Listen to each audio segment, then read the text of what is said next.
school का finale तो मैं जा रहा हूँ आज बस स्कूल तो जा ही रहा हूँ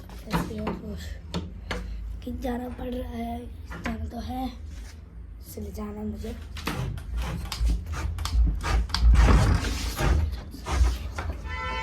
देखो धूप कितनी अच्छी आई भाई साहब आज की धूप बहुत खतरनाक आई है यार यहाँ देखो ये देखो गाड़ी पे हमारी ये खड़ी ये फिर इसमें भी तेल लगाता हूँ तेल लगा के मिलता है मैंने लगा दिया हर से कोटी जूते पे पहनते हैं चलो उनके पास चलते हैं मम्मा वो ना मैं ये कह रहा था ना आपको जूते भी अभी से ही पहन लूँगा ना टाइम हो रहा था बाद में